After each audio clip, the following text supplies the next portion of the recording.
numerous documents that say it is a transition zone, and some members of our group have documents from a previous application called Citrus Ridge, where both Dade City and the county were in agreement that this was a transition area. The image shows the amount of was allowed by a developer to take down a hill. If you could switch the images.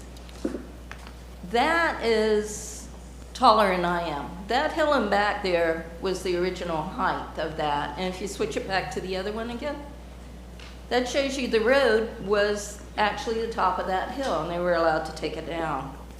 This image shows the original height. By the way, that project's called St. Joe 2, and because their entry and exits are on 41, there will be at least 2,000 new vehicles on Blanton Road because of this. Another project that is to come before the Planning Commission but has asked for a continuance this week is also seeking to opt out of the rural area. Perhaps they're planning on topping off a hill to get out of complying with scenic road ordinance. They are asking to change this ordinance. It's called Hilltops Vista.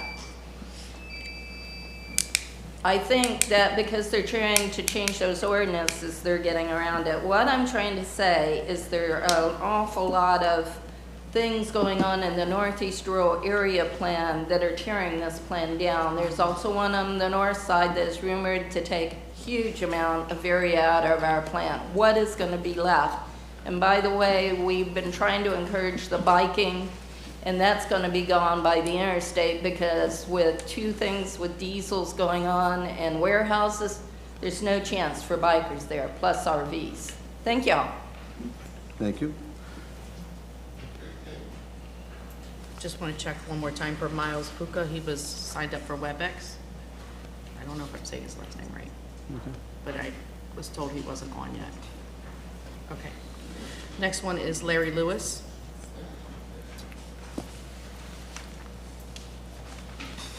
I just came to this meeting just to tell you I'm a little bit disappointed. Name and address for the record, please. Oh, yes. Larry Lewis, 37339 Northside Drive, Zephyr Hills, Florida. Thank you. And I'm a petitioner for that area.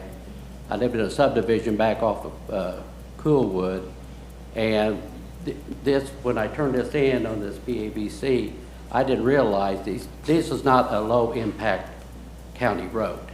This is a cut through road from 301 to Fort King, and they use it all the time. We got big trucks going through, and the dust was bad enough with the cars, but now we get all these other trucks and stuff cutting through the roads and stuff, and we had this, you guys passed this road to have a blacktop in November of 2010, and here it is all this time, and they just tell me it was something to do with the fact that on Swift Mud had to go through some reviews and stuff.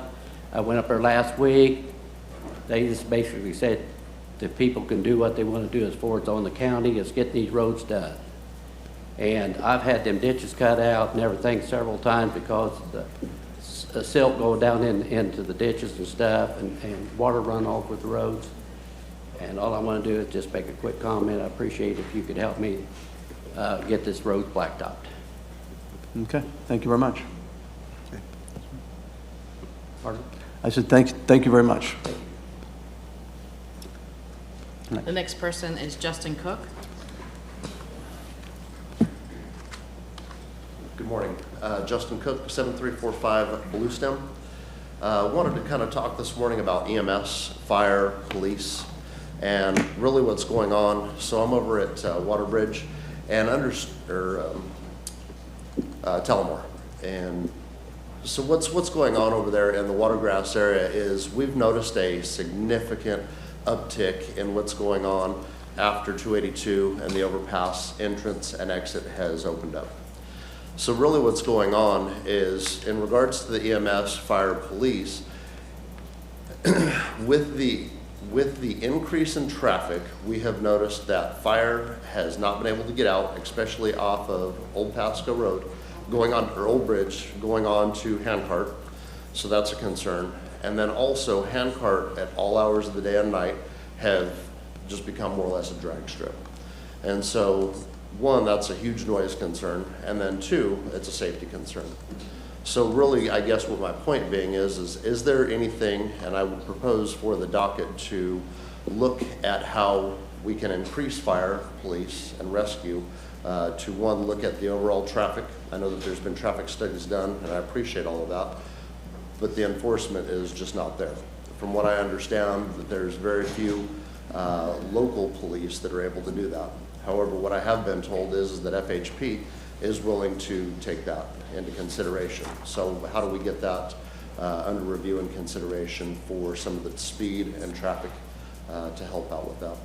The other piece is we've come to some of these meetings and hearings is we're not hearing about additional fire police or EMS services in that particular area. So again, that proposal is how do we get some more of those public servants out there in that area to hear and to be able to respond where we know that they can't get in, can't get out, and to be able to service the community. Thank you very much. Is it in the unincorporated area or the incorporated area? I'm not sure I'm completely versed on that It's in one. Watergrass, which is my Watergrass, district. okay. It's right So- there by Handcart, where Okay, he's so- talking about. J.J. Murphy's in the back, maybe he can meet with you. Alex from the sheriff's office here as well. And then I think if you talk with him afterward, he might be able to help you. Okay. And by the way, Mr. Lewis, Branford Amadul, I was looking for him earlier. He can talk to you about the road situation too. Okay. Call my All right. office. Set up So a meeting, Branford? and I'd be more than happy to sit with you. Okay? All right. Thank you very much.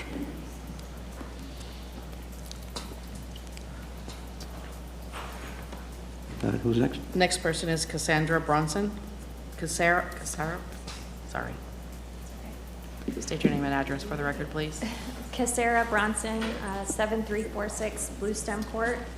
I'm a first-time home buyer and a new resident in Pasco County and a mother of 3. So when I bring up my concerns and my experiences so far in living here in Pasco County, I'm regularly told that I should have been smarter and done more research before I made my home purchase.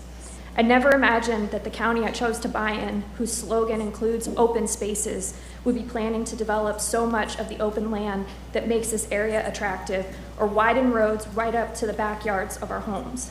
I never imagined that the lack of infrastructure that exists and support service would have the impact that it's having on my neighborhood and my community and my family. Old Bridge Road is being used as a cut-through for all of East Pasco's traffic to get to Wesley Chapel, Tampa, and 75. They're extremely large industrial and commercial trucks that are tearing up our small residential roads. The plan for overpass to be extended through Handcart and 301 was supposedly planned to be done around 2029 and maybe possibly moved up based on recent conversations that we've had with some of you. We need a better solution, and we need it now to relieve the homeowners in Watergrass. Something has to be done about the speeds on Handcart and the noise. There are people speeding down Handcart at all hours of the day and the night, and there have already been so many accidents.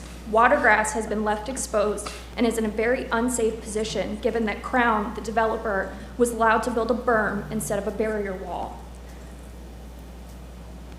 I don't see berms being built in almost all of the communities that surround us.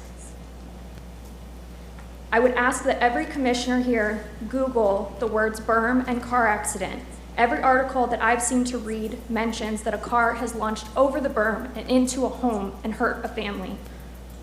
I would like you all to look back at the accident that just happened last week on Eland, where a cement truck lost control and injured a family and killed others. Not only are many of the residents in Watergrass concerned about a truck losing control and launching over our berm that serves as a ramp, we're really concerned about the excessive noise and the long-term effects that this have on our health, physical health, mental health, and the area that just attracted us to moving here and how that's not being maintained. Thank you. Thank you. Next is Julie Picciotto. Julie Picciotto, 7238 Blue Stem Court, Wesley Chapel.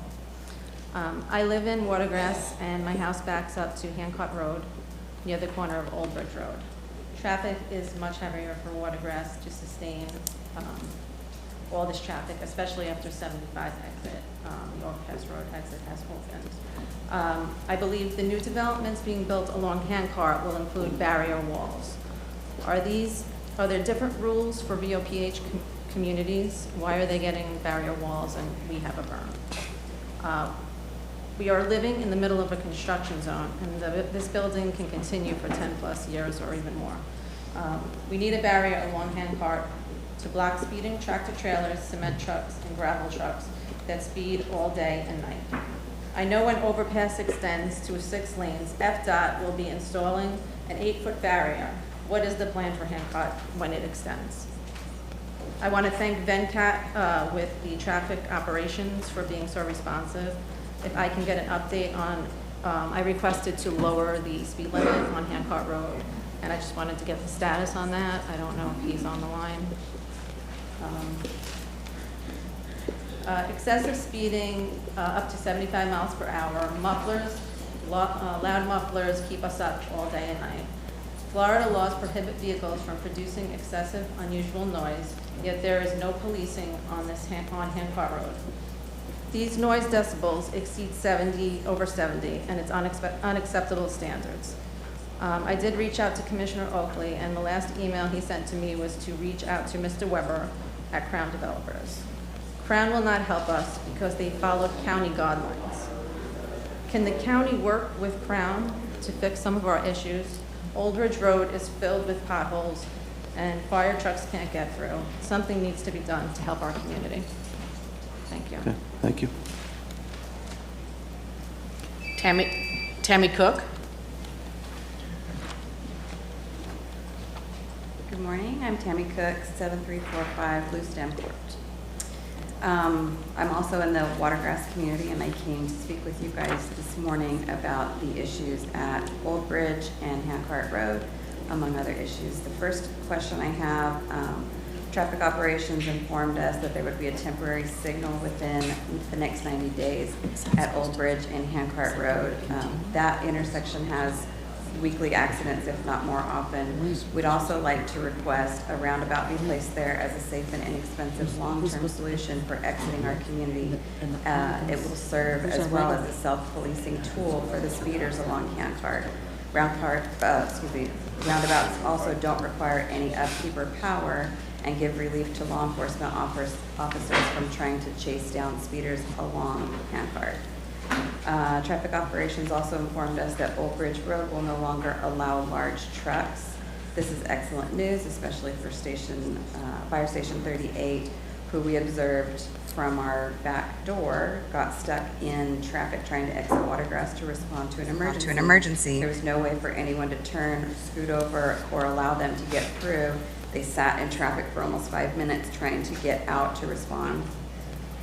My question is, how is traffic operations planning on mitigating semi-trucks, dump trucks, auto haulers, cement mixers, buses, etc. on Old Bridge Road?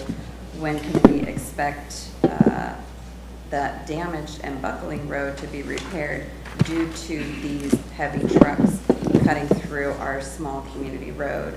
How will it be enforced that only local delivery trucks are allowed to access that community road to prevent further damage? Again, I'd also like to thank Traffic Operations, Venkat, for his work trying to help us with Old Bridge and that intersection. He's phenomenal. We're all aware by now that the I-75 exit was opened before the FDOT overpass extension to 301 was finished. This has created massive problems for the residents of Watergrass. Traffic Operations informed us they're moving up the overpass extension project to 2026. My question is, who's making that happen? What is the projected timeline for completion if they begin in 2026? You heard my neighbor talk about the request for barrier walls for safety because the berms are not going to keep families safe. What she didn't mention is also along Hancock Road, there's a park that our children play at that is not protected in any way.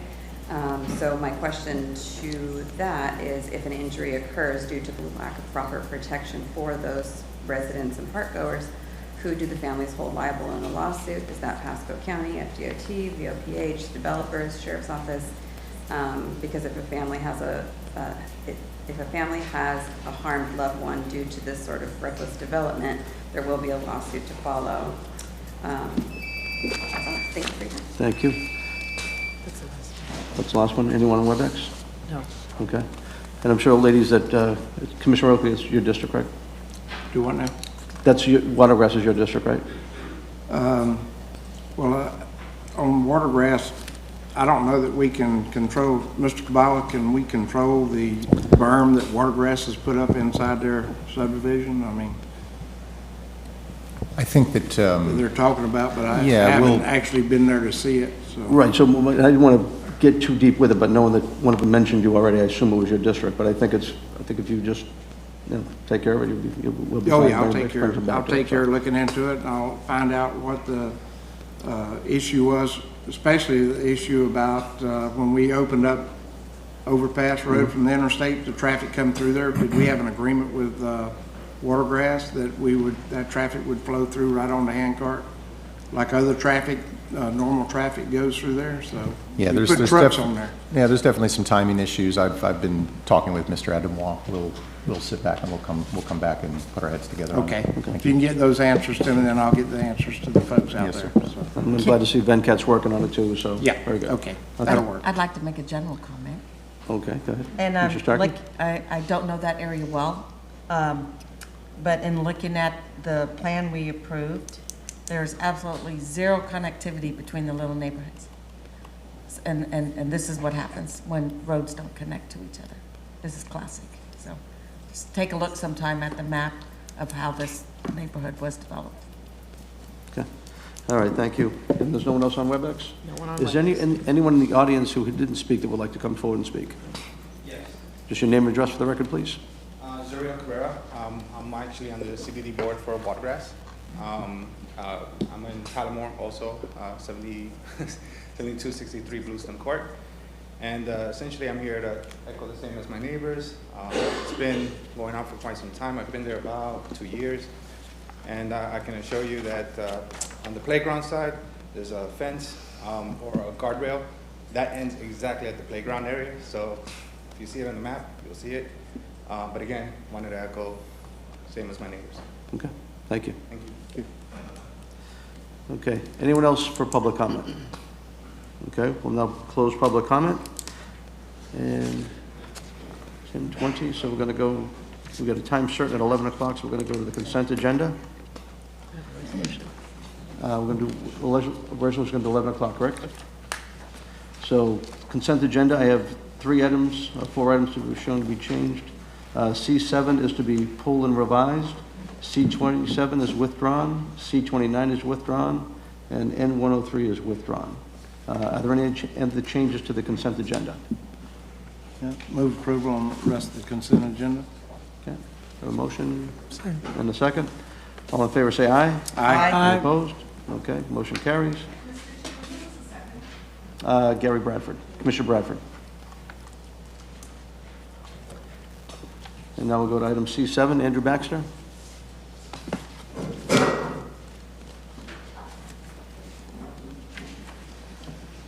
Good morning, members of the board. Andrew Baxter, Facilities Management Director.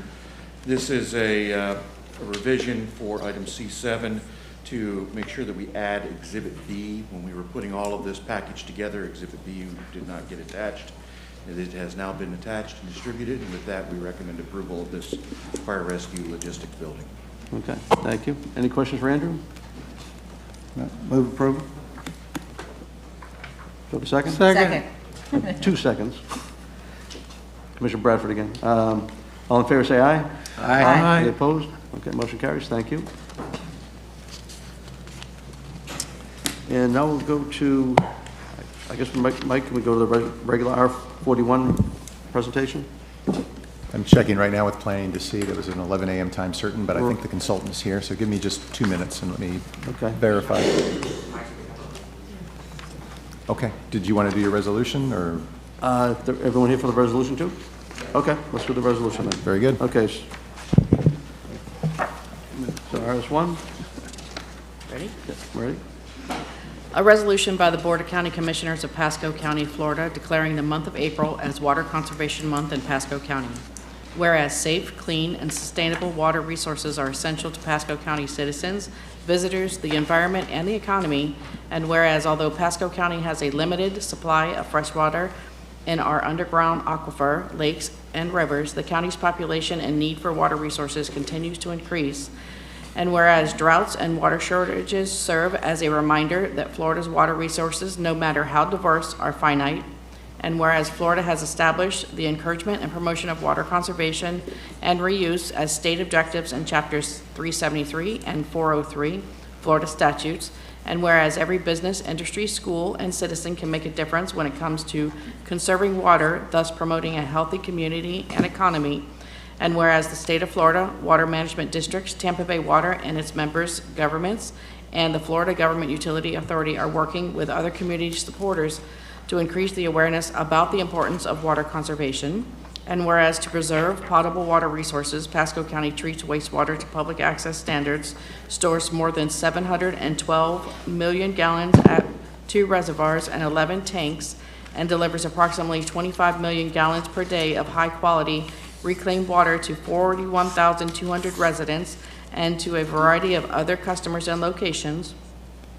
And whereas the state of Florida, the Southwest Florida Water Management District, and Pasco County have previously dedicated April, typically a dry month when potable water demands are most acute, as Florida's Water Conservation Month to encourage citizens to help preserve Florida's precious water resources.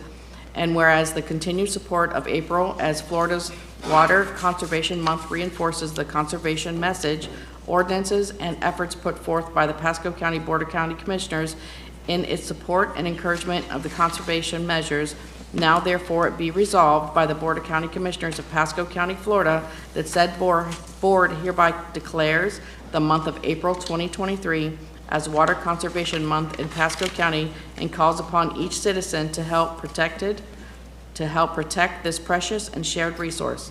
Done and resolved in regular session with a quorum present and voting this 4th day of April 2023. Okay. A motion? Move approval. Second. All in favor, say aye. Aye. Commissioner Waitman? Thank you, Chairman. Aye.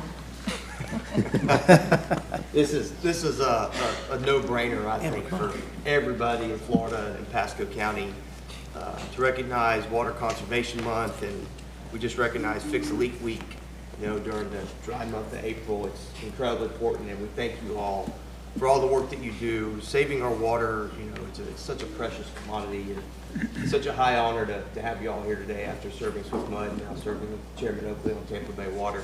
And I appreciate you all being here and the work you do to help save and help promote the savings of our precious water resources. Mr. Chairman. Commissioner Oakley? Well, I'm happy to see you guys here instead of, usually I see you in Clearwater maybe when you're down there reporting. But it's a great story here for Pasco County. We do use our own reclaimed water for the uses here for our citizens, and we're very fortunate in that way that we didn't dump reclaimed water out into a water body somewhere else, like in the Gulf or somewhere else. So we don't have that issue, but we've put in the water resources where we're able to use that for irrigation for all our new growth in the county. So I thank you for all your work to doing that. The team does a great job, and I can not be more proud of all of you for what you do. So thank you. Very good. Anyone else? Commissioner Bradford? Thank you. Congratulations. I'd like to thank Commissioner Oakley and Commissioner Waitman, because everything I know about water, they've taught me, other than the more money, the more water I use, the bigger my bill is. But you guys are doing a great job, and congratulations again. Okay. Commissioner Starkey? Well, same. I served 6 years on the Swift Mud Board, graduate of the Water Leadership Institute, and I'm just happy that you're getting this recognition today. So welcome to the county. Yeah. I thank all of you for all your work. Matt, I see you there. Good to see you. Amber, why aren't you up here? Come on up here. Yeah. Let's go. Yeah, No, she's supposed to be up there. Thank you all, Commissioner Waitman. Thanks for bringing this forward. Water conservation is critical. Do you want to add something else? Yes, sir. I'd like to, so for Pasco County, just raise your hand. I think it's important to recognize yourself. So we have Sandra Allen, Phoenix McKinney, and David Allen. Thank you. For Pasco County Extension Office, Jim Mole and Kate Case. Thank y'all. Tampa Bay Water, May Brown. Good to see you. From Swift Mud, Cassidy Hampton, and the Amber Smith, who's hiding in the back. And the floor is yours. Wait, we have a GUA representative back there. From Fugwa, Matt Reeves. Is Matt Reeves here? There you go. Good to see you. And then retired Fugwa, Mike Carvalho over there. Give him some kudos. But the floor is yours. Please share your story from each one of your organizations and be proud of what you do for us. So thank you. I'm David Allen, Utilities Director for Pasco County. Good morning, Chair Mariano and board members. Thank you, Commissioner Waitman, for bringing forward this proclamation. I think that based on the guest list here, you could really see that water conservation is truly a partnership with a lot of different folks. It touches everyone in one form or another. And I think it's really important for us to be able to continue to save our resources and manage those as best as we can, particularly as we look at conservation as a strategy to reduce the development of new supplies, particularly if we can reuse and recycle and reclaim like we do with our reclaimed water system. Those are all huge benefits for us and from a resource management standpoint, but also just from a cost standpoint, it helps to keep the rates down for our customers and those types of things. So we have many programs that we have going from rebates to poster contest partnerships with Pasco County School Board.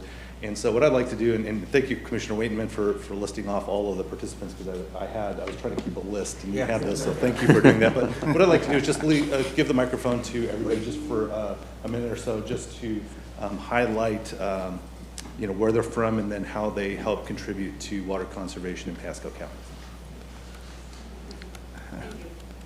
Phoenix, can't even say my name. Phoenix McKinney, I'm the Water Conservation and Efficiency Coordinator for Pasco County Utilities. I first of all would like to thank all of you for your ongoing support and emphasis on water conservation. I've had the distinct pleasure of working with many of these people for as much as 25 years on this effort. And it is an ongoing effort, and it is very important. I did want to just take a moment to talk briefly about irrigation, because it is an issue that we continue to see growing pressure on. And a recent study that University of Florida provided is about 1,000 gallons per event if irrigation is efficient at a home. However, only about 50% of the irrigation systems that we see are efficient. So I would urge everyone to keep that in mind.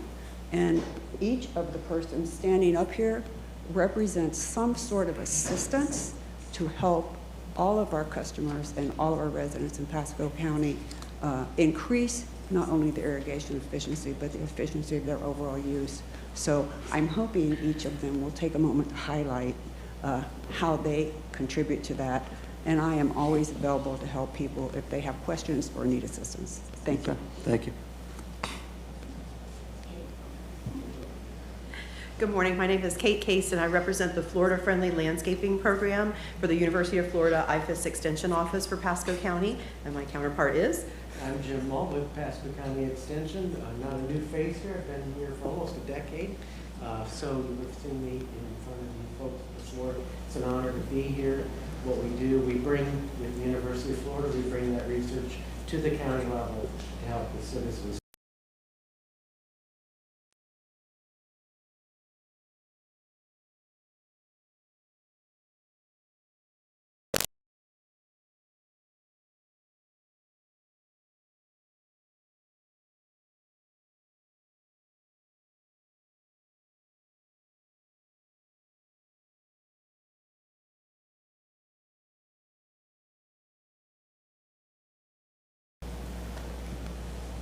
Good morning, I'm Cassidy Hampton. I am an environmental project manager with the Southwest Florida. So first I want to say thank you to you all for recognizing this really important topic. For many years the district has encouraged and promoted water conservation in part through education and outreach, as well as some of our cost share programs. And we look forward to continuing to work with you all on water conservation moving forward. So thank you. Thank you. Good morning, Matthew Reese, Community Services Manager for FGUA, 6915 Green Ranch Road, Newport Richey, Florida, 34655. We have been partners with Pasco County for 14 years. We appreciate that partnership.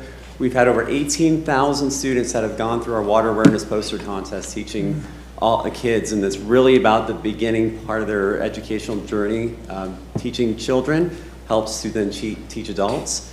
And we have really had a great partnership in regards to this program, also with local businesses and sponsors who all share that vision of smart environmental stewardship and partnership. So again, thank you so much for your continued support, and we look forward to another 14 years of the program. Thank you. Thank you, Matt. Good morning. My name is Amelia Brown. I'm the Demand Management Program Manager at Tampa Bay Water.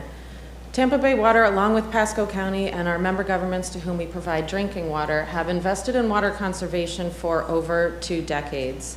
The results of those efforts, along with the use of reclaimed water, have saved 24.5 million gallons per day over the course of about 2 decades. While the population has increased in the Tampa Bay area, water use per person has dropped from 160 gallons per person per day to 102 gallons per person per day, which is a major accomplishment.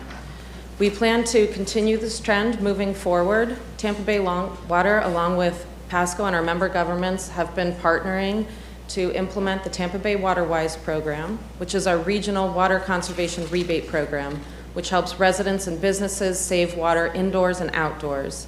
Saving water outdoors is essential to saving water in general, so we are grateful that you have adopted this resolution recognizing the importance of water conservation. Thank you.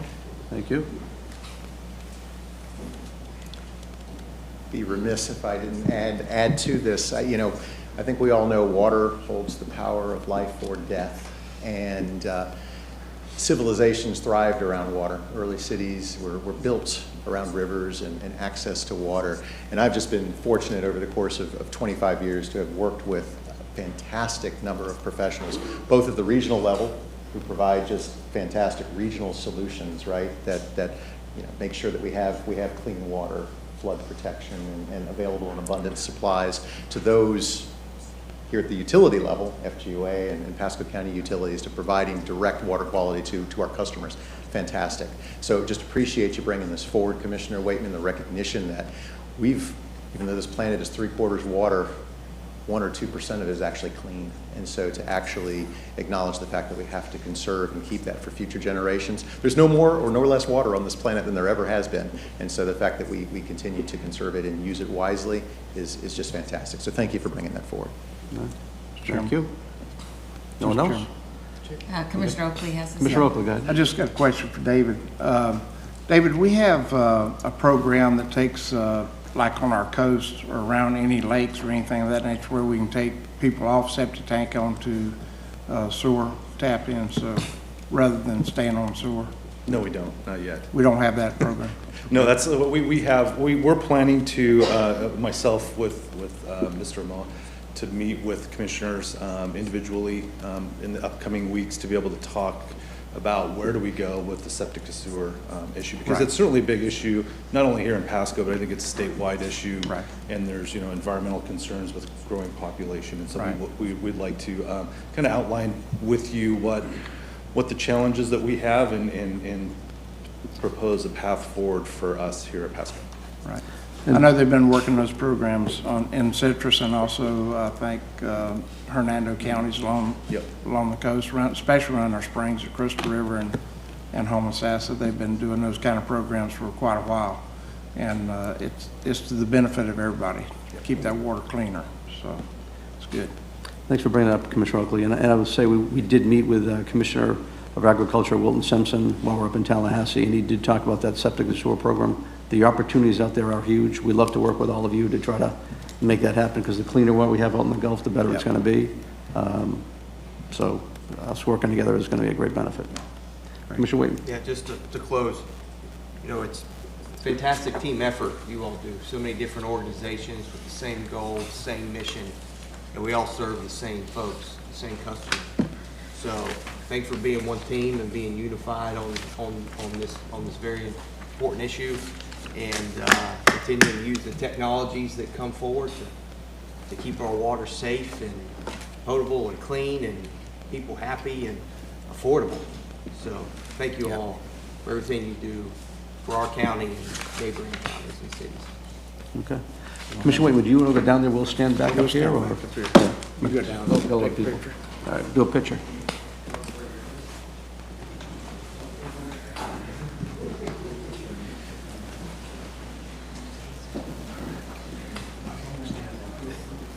Amber, want you in the picture now.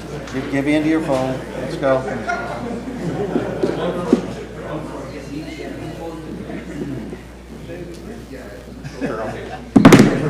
Dave, get in here. Come on, Dave. Thank you.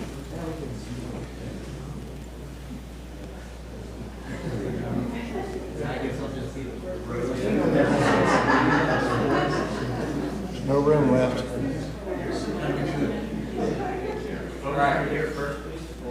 Wait, she's being blocked. Yeah, you're blocking her. I can see that from Spread out a little bit there. Turn, angle it, yeah.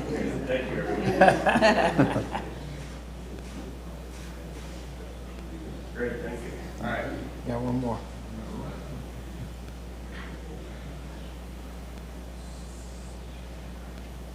Thank you. Thank you. Thank you all very much. Appreciate it.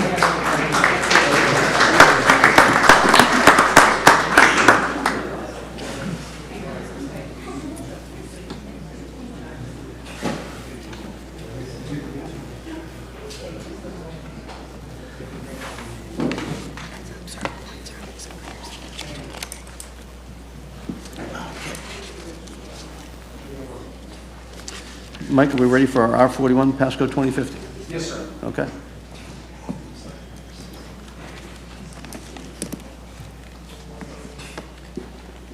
Good morning, Mr. Chairman.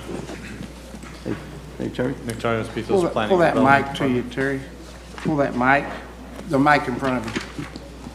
It's not picking up your voice too well. Can you hear me now? Good morning.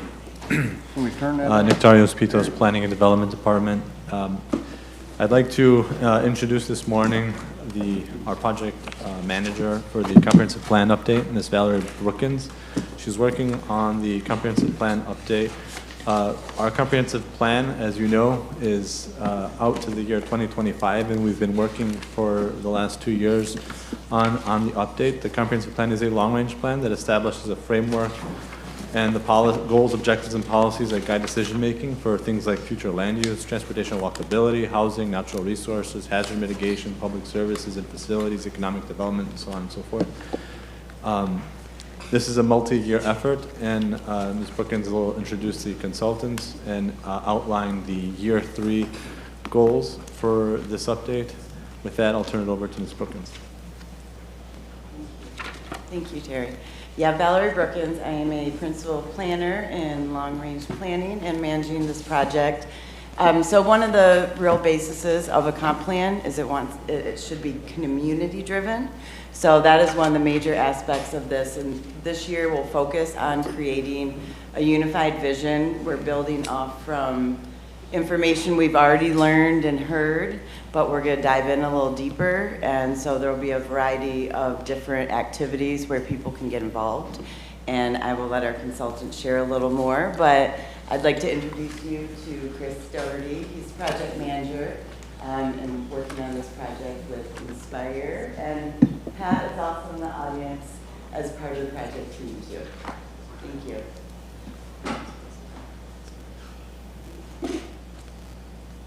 Excellent.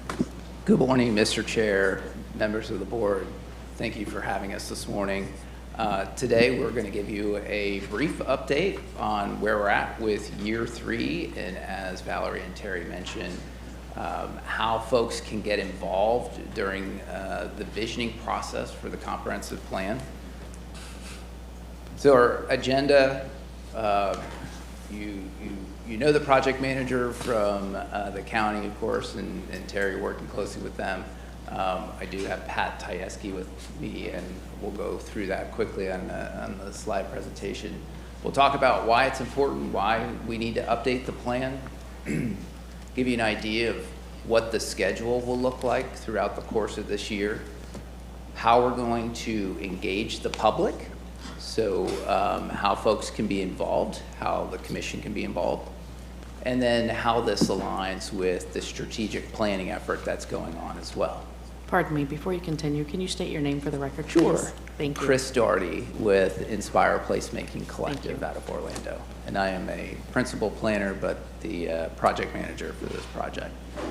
And as we mentioned, we are working closely with the long-range planning team here at the county, particularly Valerie, Jeff, Terry.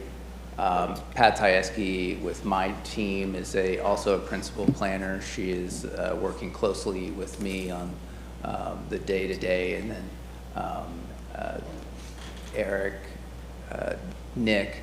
You'll see these folks as we begin to go into the public engagement portion, so you'll start to see a lot more faces from our team. So what is your comprehensive plan? Again, it's the long-range plan that helps you and guides you in making decisions, whether it be from a future land use standpoint. It also helps guide landowners and property owners to help them understand what they can do with their property. If you see the picture there to the left, that comprehensive plan cover shows that the basis of this plan was established in October of 2000. So there has been some updates. We did update in 2006. That was part of the evaluation and appraisal process. So since then, we really haven't done any real significant changes to the comprehensive plan, no real visioning. So essentially, the basis of your plan today is rooted in 2000. And we know since then we've had significant growth. In fact, Pasco County being one of the fastest growing counties here in the state. So a lot of things have changed since 2000. So we need to update the plan, one, to make sure we're addressing the community's desires. That's where the visioning comes into place. Because right now, again, we are working off of a 20-year-old plan that isn't reflective of the desires of the community today. We need to look at the data and analysis. Again, that hasn't been updated, so we need to look at the trends, the capacities. Let's reevaluate your level of service standards. So as we talked about water this morning, what are those level of service? How many gallons per day are we planning for each residential unit, and so forth. So we'll be looking at that in terms of the existing population and what we're projecting out into the future. And then, of course, there are requirements based on statute that we need to address as well. What's in your comprehensive plan today? I'm not going to list them all. We have a number of chapters that the comprehensive plan touches on, most of which are required. The underlined chapters or elements are required by statute. The other elements are optional elements, so we don't have to include those in the plan, particularly public schools, administration, economic development, connected city. Those are items that we don't have to do, but the county felt those were important issues, so we included those on top of the requirements. Now, as we go through this process, the visioning process, we're going to look at each one of these elements and understand what it is that the community wants to show in each one of those elements, and start to come up with ideas and thoughts for what Pasco County should look like in the future. And again, this is going to be coming through that visioning process. So as I mentioned, year 3 is going to focus on visioning. So this is the public engagement portion of the planning process. Very important process here. The next year, so year 4, we'll be drafting the plan. We have to go through a lengthy data analysis portion, updating all the data, updating, again, the projections, the capacities for different facilities. And then year 5, we'll be looking at adopting and sharing the plan with the rest of the county. The schedule for year 3, we've already kicked this off. We've been working with county staff and collecting a lot of data. We've coordinated with different departments. We had a coordination day where we met with multiple department representatives to discuss what they're seeing, what's going on in the county today, and what they've experienced here recently. And then, of course, today we're presenting here the update of year 3. We'll move quickly into stakeholder engagement. We've already started a little bit of that already, but you'll be part of that stakeholder group. We'll be meeting with you individually to discuss your vision for the county. And then we'll be moving into public workshops. And so the public workshops are really, really important because we're going to be out in different parts of the county. We have 6 workshops total that we're scheduled to do. And then the focus groups, another very important part of this process. We'll start to learn more about specific issues like housing affordability, for example. That's one of the issues we found during the county coordination day was a particularly high priority for this board. We'll bring in a group of experts on the housing affordability issue, and we're going to discuss that topic. So that's what we're going to do shortly after, in between those workshops. We'll come back, we'll have a commission workshop, and then we'll establish the visions. This is all looking like we're going to finish up in the September-October timeframe. So how can we get involved? We have a number of activities that we're scheduled to do. So as I mentioned, we have the 6 workshops. We're interviewing folks throughout the process. We'll have those focus groups, a number of those focus groups, again, identifying the specific topic areas, and then events. This is another cool way to meet folks where they're at. So we were already here for Employee Appreciation Day. We're going to show up at these different pop-up events throughout the course of the year just to inform folks on the process and how they can be involved. We also have a project website, and I'll get into that in just a moment. This just gives you an idea of some of the topics that were discussed during the county coordination day. Again, housing, really big, shown in that word cloud. That was one of the biggest topics that we discussed. Transportation, building community, placemaking, these were a lot of those kinds of topic areas that were brought up. Okay, so the Pasco 2050 Comprehensive Plan website. This is the website that was created in year 1. Same URL, same website with new content. So that has been updated to reflect the new schedule. We have a new survey out for folks to participate in. We also have some forums that we will engage folks. So if they can't make out to a workshop, or if they're looking to participate in multiple ways, this is a great way to provide feedback, provide input on the process. And then, of course, we have the schedule. This is great because folks can come here, they can register. We'll go ahead and send out alerts when events have been scheduled, and they can plan their calendar accordingly if they can show up for our public workshops or to any other events that we're participating in. So as part of the comprehensive plan, we are engaging in multiple planning processes. So we have a Parks and Rec master plan, we have the strategic plan that's going on. All of these end up somehow, some way getting addressed in either the comprehensive plan or the strategic plan. So we are aligned with Dr. Bellis. We are working with his staff in, again, trying to make sure we are addressing all of the strategic plan issues and vice versa.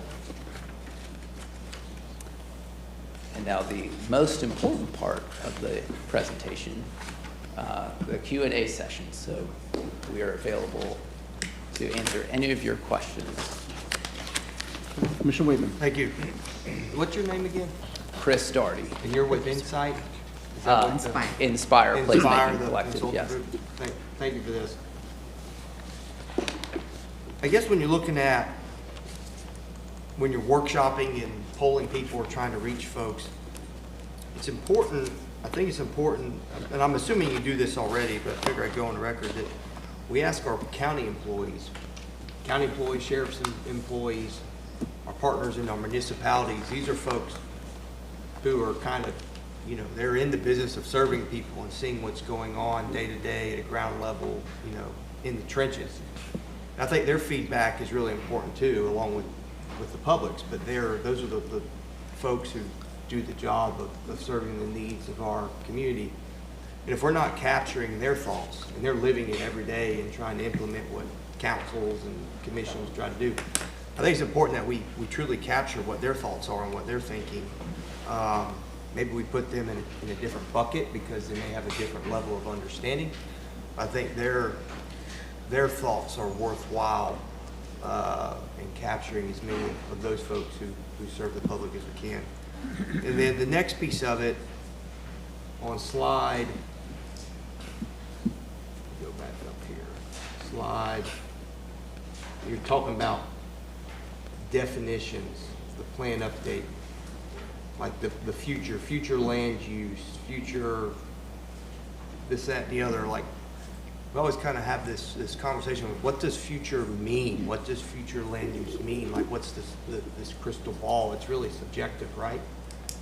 So I don't know if it's possible, but to really put parameters around what's the future really mean? So I know that's kind of a redundant statement, but it's really open-ended. And until I think we define what we view our future as, it just leaves us open to not necessarily making the best decision that we possibly could. So those are just my thoughts on those two pieces. Mr. Starkman. My question too revolves around, a little bit around this, two questions. The stakeholder groups. So I was part of the EAR when we did that before. Will we be submitting names for some of these stakeholder groups in the community? I can speak to that. Yeah, you're more than welcome to give any names. We're either doing, you know, individuals or groups. We are going to some of our advisory boards. We did also go last year to several of them, but we'll be going back to a few that indicated they wanted a little more involvement, such as like the tourism group. We'll be going to the Affordable Housing Advisory Committee. So there's some established already, but we more than welcome names, groups, you know, people, whether it's going to their meeting and giving information or doing interviews with them. So yeah, I think last time they set up appointments with some of our community leaders, and I want to do that again. Then my next question is, we've started having a discussion on the form-based code, and I don't know where we are with having that workshop. Hopefully it's soon. But how would that fit into this? Sure. And Terry's standing up too. Everybody wants to answer this question. Okay, so of course this is the comprehensive plan. So this is that first layer that we're looking at. This is the long-term vision. Form-based code will help you implement your vision. So from a land development code standpoint. Well, I don't want to wait years. When I saw the timeline, I got a little anxiety because we're developing so fast. What's going to be left for us to improve upon? So is it possible to make any changes more quickly? I can speak to that a little bit. I think it is possible to make some adjustments to the current planning paradigm and structure that we have in place. We are currently planning some workshop trainings coming up in May and this summer to touch upon initially form-based code and then dive into what options there are available to us, because not to go too down into the details here, but form-based code is good for specific geographies, but we also need a solution for that can be applied countywide. So there's a couple of different ways and strategies that we can do that. One of them, of course, is place typologies that can also address Commissioner Waitman's concern with regard to what is future and future land use. But that all, I think, needs to be, the first steps of that have to happen in the visioning session to really understand what the vision for the county is going to be so that we can tailor the future recommendations for any code updates and any comprehensive plan updates that we want to do. So I think we're on track. We're doing the right thing first, which is to identify what that vision is going to be, and then we can start making adjustments on the different gauges and levers that we have available to us until we can get to the final product for Pasco 2050 plan. Thank you. Mr. Oakley. Yeah. So when we're looking at this comprehensive plan, we're looking at the entire county, right? Yep. Entire county. Because there's a lot of moving parts and a lot of different areas all over the whole county. So we need to make sure we make, because we have a lot of things coming in, a lot of jobs coming in, and a lot of opportunity. So it's best we have those comprehensive plan mapped out to where when these things come, it's a smooth transition into that type of growth or preservation in certain areas that we want to make sure it looks the right way. So not just in my district, but all 5 districts. So we want to be able to kind of mold what it should be in the future and be a part of that vision so that that's what happens in the future. Correct, and I'd just like to add to that, because it's every parcel, just like every parcel is zoning, every parcel has a future land use. And so that's why this process and this plan is so important. And we gotta look at the data also with the vision, but assigning the correct land use, future land use to areas will save a lot of time of the board, the commission, because how many times are you coming in amending future land use? So the goal is to get it right, to free up staff, to free up your time. We shouldn't be having to amend the comp plan every board hearing. Right. Okay. Mr. Whitten. Thank you, Chair. So, not to put more pressure on you, I see 2050, I'd be 86 years old. I'll be older than that. Yeah. So what's the real timeline on having something for us, for this board or future boards within the next 5 to 10 years to truly work off of, a truly working document? Being new to the commission, I think even the senior commissioners, it's a bit frustrating with how slow this process works. Not pointing out any fingers or anything, just, you know, we live in a world of now, and as Americans, we like a decision today and have what we want now and timely. And this really doesn't fit in that mold, but I think there needs to be a sense of urgency around this document. We're in year 3. So what can we expect to see in a timeline on the actual working product here?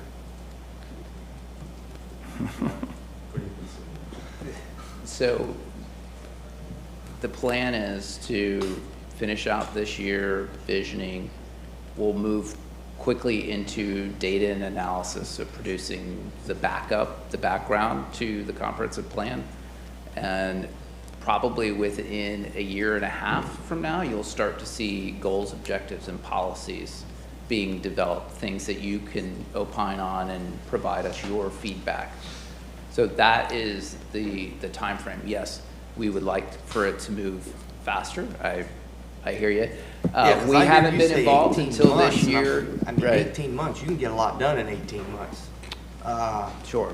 Like 18 months, I expect there to be something more formal in that time frame. Commissioner Oakley? Yeah. The vision I see, I have a vision from the Northeast, like the Coochie area, a vision that looks maybe out for 50 years, but the fact of it is, when you start a vision of what you think something's going to look like, just take Connected City. It started 6 years ago. Look at that today. in 6 years, that's grown an awful lot. So my 50-year vision might be 20 years instead of 50.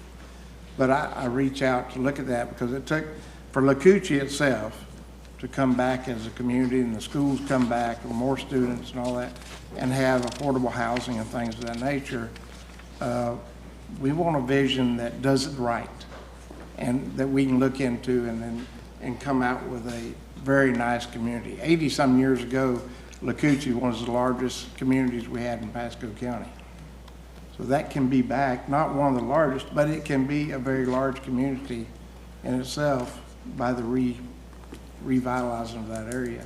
So we have to be careful we make the right decision for our comprehensive plan so our vision comes out. Even though I look at it and I call it a 50-year plan, it took 64 years for Lakuchi to become one of the largest communities in our county, to going downhill for 64 years to what it is today, and we want to rebuild that back the other way. And it'll come quicker, I think, than we feel like, because we're one of the fastest growing counties in the state. And I think that's that vision's got to come pretty quick, or it'll be past us, and we don't want it to get past us. If I may, Mr. Chairman. Yes, sure, Terry. The current comprehensive plan in 2025 is going to be just about or just over 30 years old when all is said and done for the 2025 comprehensive plan. Certainly, we are planning for Pasco 2050. We're looking out to 2050. And so we're actually looking out at 25 years from basically when this plan takes effect, which is going to be in year 2025. The thing to keep in mind, however, is that while this is a long-range plan looking out 25 years, we do have a plan to update the document more regularly, not necessarily in the form of comprehensive plan amendments like we see generally at every board meeting, but actual updates. The reason why we want to update this more regularly is because we want to make sure that the comprehensive plan is continuously, particularly the land use elements, are continuously fine-tuned against the long-range transportation plan that the MPO does. So the MPO does a long-range transportation plan every 5 years, and then we want to come back 2 years after the LRTP is updated to make sure that the comprehensive plan is in line with what the LRTP update was. And then the inverse happens after that. Once the comprehensive plan is updated 2 years after the LRTP is going to be prepared or being prepared to be updated again after that. So what you'll get ideally is a planning regime in which the LRTP is being updated, and then the comprehensive plan is being updated on top of the LRTP, and then the LRTP is being updated on top of the comprehensive plan. And so you're continuously having an updated version of the document such that if you find in 5, 10, 15 years that the vision is changing a little bit for Pasco County, there's an opportunity to make that assessment. And that'll also fall into place with the state requirements for the evaluation reports that they require every 7 years. All right. And if I could give a little perspective, being back here, as Commissioner Starkey was back in 04, 06, when this was being evaluated and changed. The input I thought was pretty good. The setup of the way they had the 5 districts was, to me, it didn't make a lot of sense. You had kind of like part of 4 and 5 were together, part of 1 and 2 were together, and I think if we're going to look at those things, you should probably isolate the districts a little bit cleaner, even closer to what maybe some of that ULI information that we put out as far as those areas there to tie those in, but to kind of like get in. It's going to overlap commissioners, but I think it's good to look at all of it together. I mean, I think the great form of government we have here is you've got 5 elected county commissioners that look over everything. So every decision we make has got to be what we think is best. And when we think we need to get more involved, depending about expertise or whatever involvement we have for projects, we jump in and we go, and we're all good with that. But I think I don't want to take time, a lot of time. I don't want you to rush it. I'll just say that, and I say that for a reason. You haven't mentioned, though Terry just touched on it, about the changes we make as we go, right? What I think you really need to do, in addition to what you've shown right here, is I would go back to the public hearings we've had. Go look it up at Hudson, the rural area.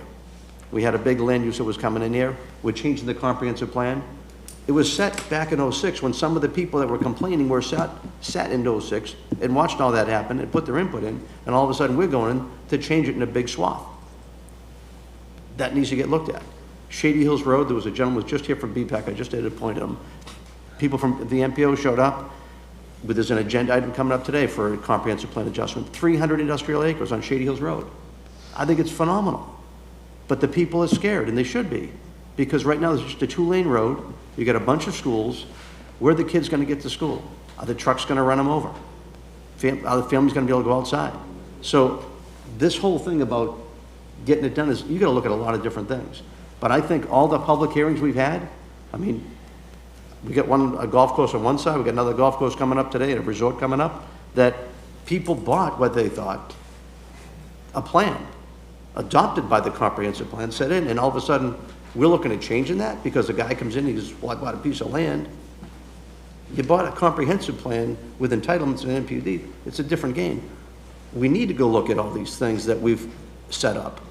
I mean, I will tell you this, from some of the analysis that I've seen, they come in, and it's almost like the developer writes them how this could fit. And I think we need to be a little more objective. We're getting the citizens involved. I want to get them involved early, and frankly, I think you're even late listening to it, but I think if you go back to those public hearings, to get someone to come to a public hearing meeting is going to be difficult, unless they're directly affected at that moment, right? But you've got public hearings. You can go back 15 years. Go look at every one of those go through. Find out which ones were controversial, when people showed up and protested. Get that information, put that out together before you go out to do these big stakeholder sessions. You got a ton of information in front of you that is real life indicators of what people have said, what they've thought as time's gone on. And that's where I think staff should go. And I don't care if we got to hire a couple of interns to go kind of like isolate one by one to get some of that work done to expand it out. But there's a ton of information out there that we have to deal with. And frankly, there's nothing worse when you get a whole bunch of citizens mad at you for doing something because of what their expectation was, what they bought into, what they invested in. I'd much rather deal with developers saying, well, you can't get it because, you know, the rules say this. I really want us to really get all the information. Commissioner Starkey. I just want to make a plug for visual preference surveys. I think they're very, very effective, and when people sometimes can't articulate what they want or don't even understand some of the planning principles, I think a visual preference survey can really help articulate that very well, help them articulate it. Absolutely. That's one of the planning exercises we'll more than likely be using during one of the workshops. Great. Absolutely. And one of the key things, you did mention transportation, I think was great as far as like what's the level of service we're looking at. I think it's very critical as we're looking at this whole thing. What's going to go where and when's it going to go? And maybe it's gets even more time sequence about what could go when things fall into place as far as a plan. You're not going to just bring an industrial complex coming in until you know you got the infrastructure that can support it coming in. If you look at rural Hudson, you saw the areas up there on New York Avenue, et cetera. We designated all industrial, but no plan for water and sewer. What do you think happened? I got dirt roads up there. I got stuff that's saying, you should have put it here. You didn't put it here. Why did you put it here? You didn't have the infrastructure. So all that's got to get looked at and gone through. And I think each one of us, from what we've learned, et cetera, can probably help you as far as like some of the issues we've seen along the way as well. Absolutely. And we do have a standing meeting with the MPO because they're going through their LRTP process. So we're coordinating with them throughout this whole process. Yeah. Okay. Mr. Wheaton. Just one final comment based on being timely with this document, this plan. This board in October of 2021 all agreed to expedite the timeline and be timely on our response. So even back then, the board recognized a sense of urgency because of how quickly our county is changing, especially now, COVID, post-COVID, how many folks are coming in. It's important that you all be diligent in getting this document ready for game day. And I appreciate your urgency, but I'd rather make sure we get it right. Yeah. And if it takes more time to get the information, again, sitting in public hearings, you saw one good 2 months ago. You don't want those, and there's a reason for it. So what we need to do is make sure that we're going to look at all these things, and I think you've got to really incorporate all the MPUDs are all over this county. They're everywhere. All the CDDs that are in place. You just heard from people from Watergrass talking today. All these things need to get looked at, and I think I'd rather take a little extra time and be more intense with it, with the information that's out there right now, to figure out where are the issues and what should we be looking at for down the road. Any other thoughts? All right, well, we appreciate you taking the challenge, and I hope you'll work with us closely, because I think it's a super important document that we need to make sure we get it right. I did have one comment. As we finish an element, can we go ahead and adopt it? Did someone bring that up, or do we have to wait till everything's there?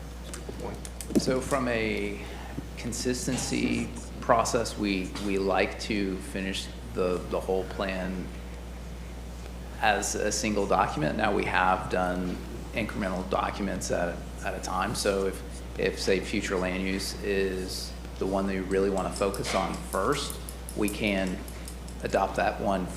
That would be the only element that I would recommend that you tackle maybe separately. And that probably is the biggest issue here. So yes, we can split it up. We don't love that, but we can certainly accommodate that. Something to think about, okay?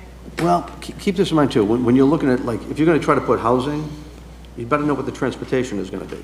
If you're going to be looking at the coastal management, you better know what's going on around there too. So you can have some preliminary things about this is kind of set, but you got to have that flexibility to, when it all comes together, when you're looking at everything, you can make some adjustments as well. So it's going to have to be everything, but you can have little bits as you go along. We've got this as a proposal that, you know, call it draft, whatever, as you're starting the intro, like, we're looking like this, so it's not set in stone. And that might even help you get a lot of comments at that point when you've got a preliminary thing set up. Absolutely. Okay. All right, well, thank you all very much. Appreciate it. Thank you for your time. So that's the agenda for the morning. So we're going to go to miscellaneous business. Vice Chairman Oakley. Yes, sir. Thank you. I had a site visit of mosquito control with Adrienne Rogers, the Executive Director, and Mike Cox here this past week. I think we have some pictures. There we go.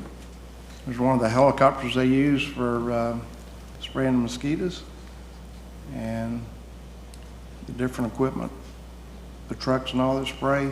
They keep only a small amount of chemical on these trucks, so if there is a spill, there's not an environmental issue, because it's less than that amount that could be spilled. So they do a very good job. I was very happy to make that tour. I have a better idea or feel for mosquito control and really for what they do. It's really a good thing for this county and the way they do it. I've never seen anything so clean in a place before. They got a 6-year-old forklift that looks like it's brand new. I mean, this equipment, they really take care of their equipment, and they really do a good job, I think, for mosquito control. And here on Saturday, April 15th, they're going to have an open house from 9 to 2, and all the citizens are welcome to attend. So, okay? And that's all I have today. Okay. Commissioner Waitman. Thank you.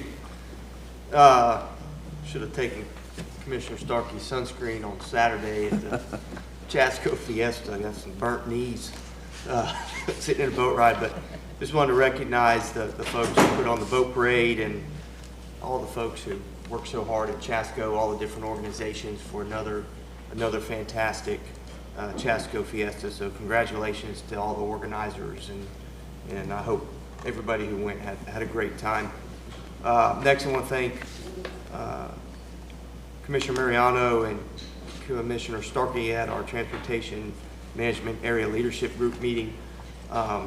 Thank you guys for supporting the language changes in changing the document for looking at a regional MPO. I do support a regional MPO, but want to make sure our language in that document is correct and that we have the right language that supports partnerships at all levels.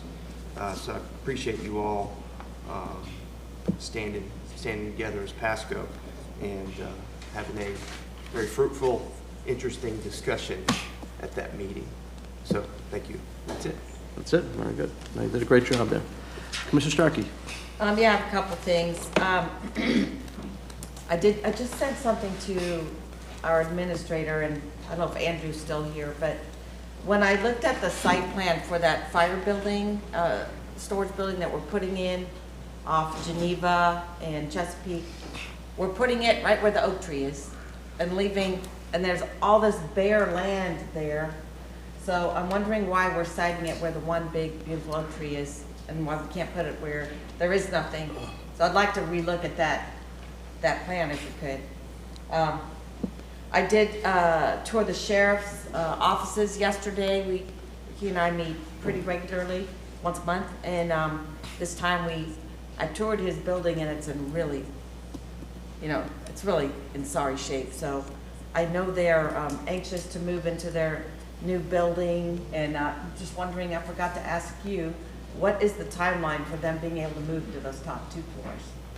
I believe the current schedule from facilities is approximately 8 months, more or less. So did we start September, I'm sorry? remodeling right after they moved out, or did we wait? 5 or 6 months. Because the question was asked to me, it seemed like he thought we waited a couple years. I know that's not correct, but Here comes your answer. yeah, here comes my Hello, answer. Andrew Baxter, Facilities Management Director.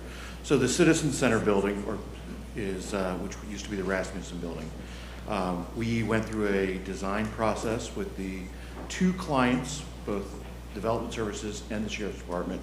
The design process took about 14 months to 15 months, somewhere in that time frame. We went through a couple of iterations based on some feedback that we got actually from both clients. Went almost through 2 iterations of design. We had an initial design, and then there were some changes and ideas, different ideas that came along during the way.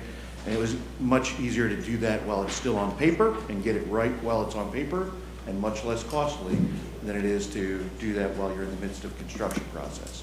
So we went through that exercise, and the other piece that was a small delay for us was working with our federal partner in Social Security, who had a lease that needed to be ended, and there was some legalities associated with the ending and conclusion of that lease, especially during the COVID regulations that they were holding on to that prevented them from ending their lease. Yeah, some federal folks still have really strict. So there were some delays, but Okay. those are what they were related to.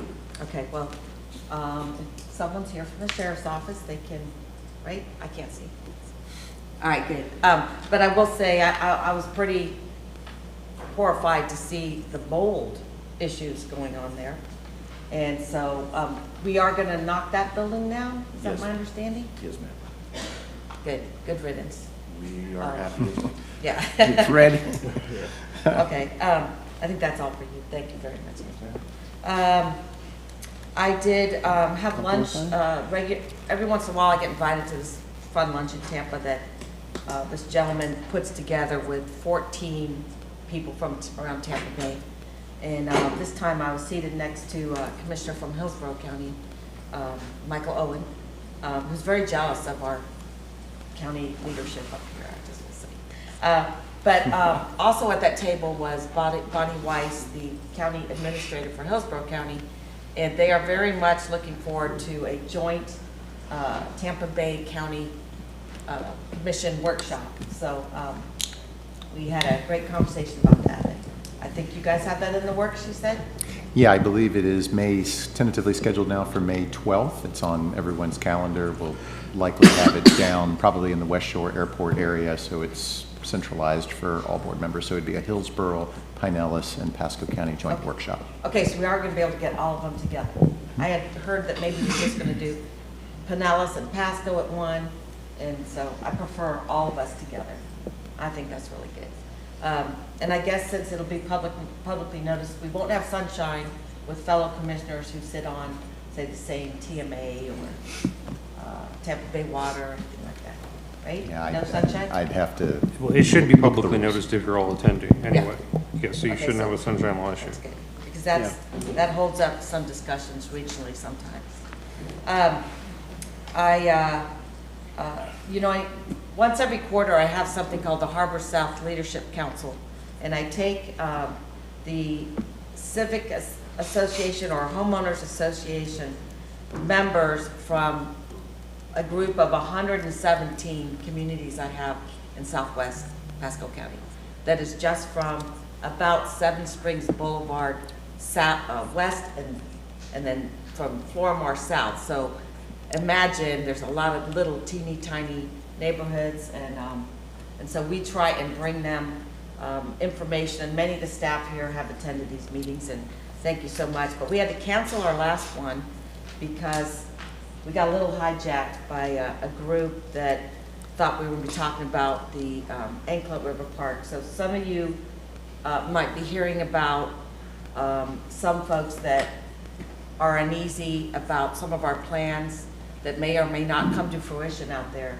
So I just want to let you all know that we are pausing some of the plans that we have because I think one of our potential partners got a little ahead of his skis, and so we have a pause on the building, let's say, that's scheduled to go out there, and are working our way through what a reimagined facility might look like.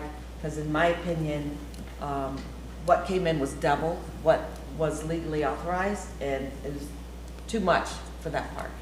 And so we're going to have a town hall at some point down there, but the time isn't right yet because we have some things that we have to iron out. And there's some, you know, when you're going through a park revision, you have to do archaeological surveys and other things, and those are not done yet. So at some point, we will have a meeting that the public will be invited to, but we're just not ready for that yet. So if you get questions on that, that's kind of where we're standing now. And now that the commissioner's back, I did want to draw your attention. Oh, and I did enjoy that boat parade very much. And our boat was the rescue boat, because the boat in front of us with Amanda Murphy and some other non-boaters were on it, and their boat quit working and we had to rescue them. And I'm not going to say anything about a boat full of women who had fireworks in a box next to their fuel line, which apparently came undone, and that's why their boat quit working. So, but they had wonderful red, white, and blue smoke coming out from fireworks right next to their fuel line. So we got away from those fast as we could. How much did you charge them? We didn't fix it. We towed them to the side, and then another boat came and plugged that thing back in, or did something. I don't know. They got motoring again. But that was a great parade and great turnout and a lovely day. Okay, so I want to bring your attention to this paper right here, Rules for Procedure. And I want you to go to 10.3, Public Comment. And if you look on the front of this, I'll tell you it was revised November 15th of 2022. Also 2021 under, is that Oakley? Who was 2021 chair? We've been taking stabs at this, trying to improve it as time goes by, because it's a difficult thing to get under control. But, you know, we had a meeting on a couple months ago that didn't go according to the schedule that we had, or the plan that we had set up last year, and that we needed to codify because we just needed everyone to understand what the expectation was on everyone's side. But, you know, yesterday, some of us learned that once again, we might have veered away from what we had all agreed upon. Can I stop you for a second? No. Okay. So what I want to say and here and suggest is that we remove upon approval by the chairman and just leave it. It can be changed by a majority vote of the board, and I think that'll simplify things. Okay, that's my comment. So I'll just say, when I got requests from the Saddlebrook meeting, which was changing the MPUD, which was going to be on consent agenda, we had months of bad signage out there we had to resolve and all that. We had people really fired up that wanted to talk about their issues. So when I got requests, every request that was done was pretty much granted providing they were representing a group, they got extra time. And there was questions whether some people had groups or not. I went to the judgment of there were groups involved.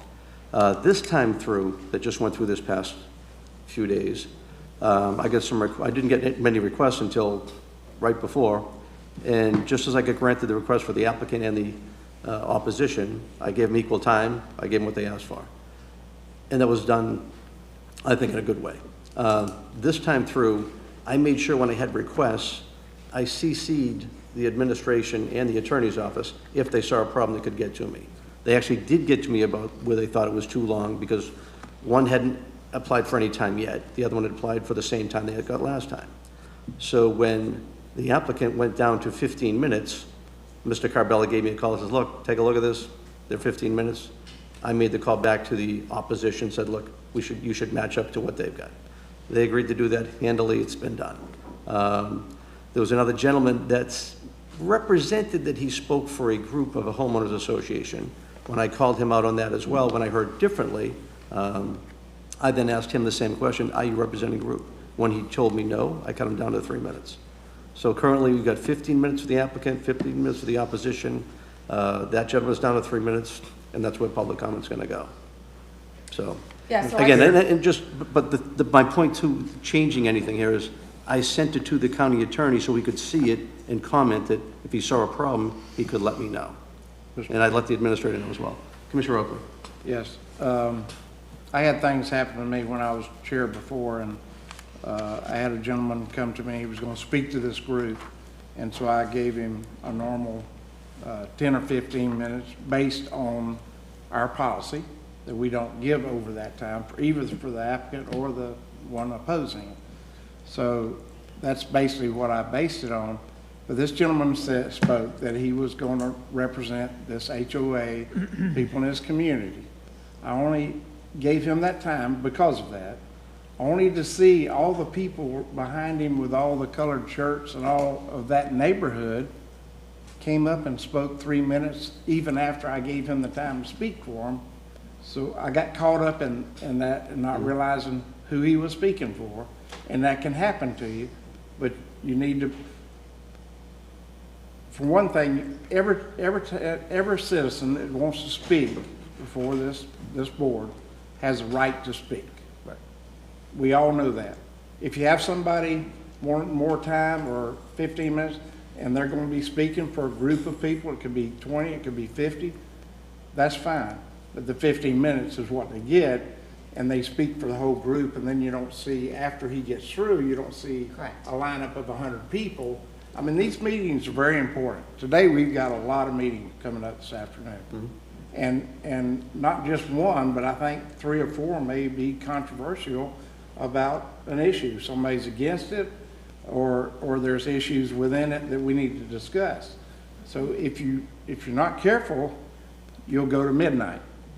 And I mean, our time's very beneficial. It's a shame we have to have so many on one afternoon that takes so much time. And it's not easy. We got elected to do this job, and we want to do it, and we want to be able to represent our citizens and do it the right way for them, and we only want the best for our citizens. But we always got to remember, in a public comment, they have the right to speak, and we need to make sure that they get that right to speak so it doesn't come back against this board for not allowing them to have the time. So, yeah. And sometimes you're going to get a situation where if you do have that lead speaker, they can cover a lot of points that are going to be covered, and then everybody else is just going to be a lot shorter, quicker, or not even speak because it gets covered. So it can speed up the process. You see at times, even an applicant will ask for time, and I've given them up 10, 15 minutes. If they finish prior to that, they give that up for a rebuttal, and I allow that. And if they need a minute or two to close their statement, even if they had 10 minutes and they've gone that long, I give them the time to finish what they're going to say because it's important for the public to hear.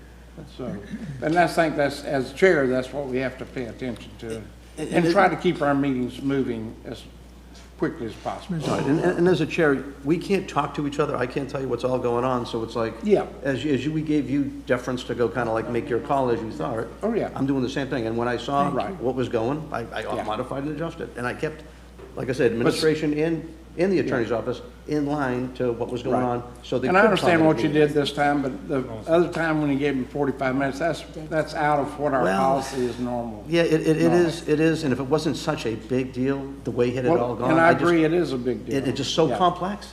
I mean, with the Yeah. information we had, we Right. had to hear from the people, I thought. Yeah. So, Jack, So to be David clear, wants to speak, then Commissioner, then me. to be clear, the issue with the request that came in from Ms. Graham was she didn't copy the county attorney's office or the county administration. And I'm not blaming the chair, because normally. No, they're gonna send it to me. Normally, the land use attorneys do copy county administration staff and the county attorney's office when they do these requests. So if we see an issue in terms of the amount of time or somebody requesting rebuttal that they shouldn't be requesting, we can intercede. And in fact, at the last hearing, we did intercede.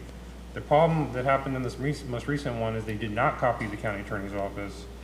We didn't know that, I'm not again blaming the chair, that he had granted something that caused some issues. So when we discovered the issues, that we contacted the county administrator, he then contacted the chair, and we then reduced the request. I believe she's now withdrawn her request for rebuttal, I believe, is the way I read the email. So part of the problem was that we weren't involved. We couldn't have stopped this from occurring before it happened. So I think it is important that the chair, and he's acknowledged that he'll make sure he does that, that he copy the county attorney's office and county administration when those requests are granted, so we can say, hey, there may be an issue with this one. Yeah. But on the specific request for the amendment, Commissioner Starkey, my only concern is if you eliminate upon approval by the chairman, is that applicants and objectors kind of need to know in advance if they have extra time. They have to plan their PowerPoints, they have to plan their experts. They can't know for the first time at the hearing whether they have extra time. So you've got to have a single person that can grant that additional time. So I just don't want a repeat. And I want us to look at what we said here, and I think the commissioner here wants to speak. So I'll let him speak, then I'll speak after. oh, you will. That's great. Commissioner Bradford. This particular thing, I got something to say on. Robert Shirley says you don't. I was have to elected, like everyone up here, to represent the public. They have a right to speak in front of this commission, no doubt about it. And I've been up here long enough to see the inner workings of the chair and the attorney, which is a pretty smart guy. But at the end of the day, we need to be reasonable. Maybe not so legal, but we need to be reasonable. We need to be reasonable for people who want to come and do business for us, whether it's a neighborhood group, whether it's a developer. We just need to be reasonable because they look at us. Believe it or not, they look at us.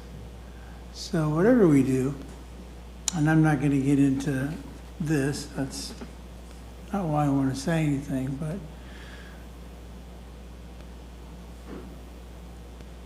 we do need to get to the point where maybe it's this meeting where we can reach some agreement.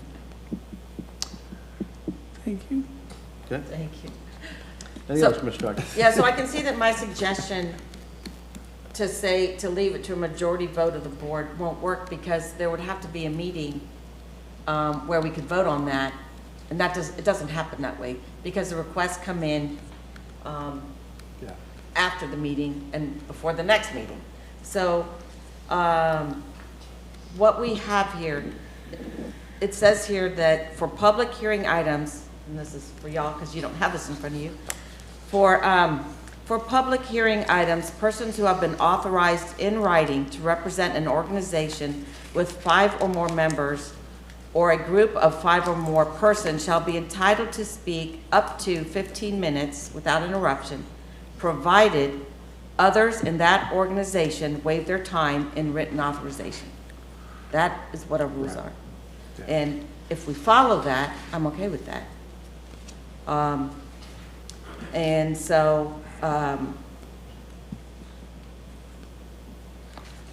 guess we can give it a try again and see if we don't need to modify this again, if we follow what our policy is today. So let me just stop you for a second. So if you take a look at trying to do that, now, should I just need 4 people? Says Make 5 5. times 15? Decided on Right? 5. Well, 4 people plus a speaker, that's 15 minutes. Do I just need, they get to have 4 people to say they're going to waive their time? Is that what you want? I'll ask the county attorney what our rules say. It says, I think it's at least 5 would have to waive, the way I read the rules, it's at least 5 members would have to waive their time. 4 plus the number. And If you want to equal the time, but is that Well, what I you want think to it do? says others in the organization, so it depends. I mean, if it's an attorney that isn't part of the organization, I don't think you can count that attorney as one of the 5. It's 5 members of the organization. So here's the thing. So now you're listening to the request, you want 15 minutes, you know that person does represent the group, you know there's 100 people in the group. Do I really want to go through and give me 5 names? Is that what you guys want to do? You really want to get to that detail? Well, I can tell you the intent of the rule. I know the intent. That's what I'm saying. Do you want me to go and get 4 more people to sign up to say I'm not going to speak? Is that what you Well, want? I think that if you get 100 people. I think that if we have someone who's representing a group, they need to identify the people in the group. Yes. And I have asked that 3 times, and I don't think we've ever received the names of the people that are in the group being represented. All right, so let me just say, I was in a meeting with some of these people. There was 20 people in the room. Only 5 of the people ended up speaking. So, go ahead, Commissioner Oakley. Yeah, I think we need to use the 15 minutes as a limit on what person speaks. If they're speaking for 5 or if they're speaking for more, that's a reasonable time for them to speak. Or they all 100 line up and you hear the same thing for 100 people, 3 minutes each. But I think our rule, and I've worked it before, that it worked out fine. Most attorneys don't need quite 15 minutes sometimes. They use 10. I've had, I think Mr. Two's out there, he's asked for 30 and 40 minutes for when I told him he had 5. So, and that's worked out. So, but I allow people, if they ask for 5 minutes, it takes another minute to finish their statement and give public comment. I'll allow that to happen, and it's up to the chair to do that. So, I mean, and I'm okay. So we don't need it in, we got it in writing for a normal policy of 15 minutes for a group, so. So, and I'm okay to keep it at 15 minutes. It's going to be applicant and the opposition. Oh, yeah, whatever you wanna right. call it. If Yeah. everybody's 15 minutes, we keep it locked in, everybody knows what they got, even from now on forward, Yeah. I'm good with that. Yeah. I don't think we need to put it in And writing, but we I'm don't good want with to put it that. in writing for 5 people, and you get 100 people out, and you got 20 15-minute time periods, which would be a waste of us hearing it about 20 times for 15 minutes each, so. What we want to avoid is the person speaking for the coalition, and then every coalition member coming up and speaking. Oh, yeah, that happens. That is what we are, that is against the intent of allowing extra time. So. I had that happen to myself. Yeah, and it happened to me too. It's hard to, if we Hard to don't have a judge. policy in place ahead of time, it's kind of hard to control that in a meeting, and especially helping you new commissioners, that there needs to be some kind of parameters in place when these kind of things happen. Well- Which is why we have attempted to fix this, Well, I 1, hear 2, you 3, saying that, 4, 5 times. Commissioner. I hear you Commissioner saying that, but the facts are, we're smart individuals up here enough that we should get it, and we don't need to go I try think we're in a to good amend place. and change a bunch of policies. We know the policy, we were talking it out the way it should be run. I think that's the way a chairman should do it, and I'm not chair now. Mr. Mariano is, and I leave it up to his latitude to do it the right way. All right. Commissioner Waitman. Thank you. You know, Chair, I trust your discretion in managing this process and understanding the rules. I just, you know, you have the power of the chair and you have certain discretions and privileges of having the gavel or rubber mallet, depending on the day. So I just hope, I think it'd be wise, depending on any group that comes in, large group, when people raise their hand to be sworn in, if they could kind of identify what group they're with, and they can kind of see, and people kind of sit with who they're with. And I think that's a professional courtesy that they should give you as chair. That way, you know, okay, 15 minutes this group, group A, 15 minutes group B, 50, because you see how many people are there.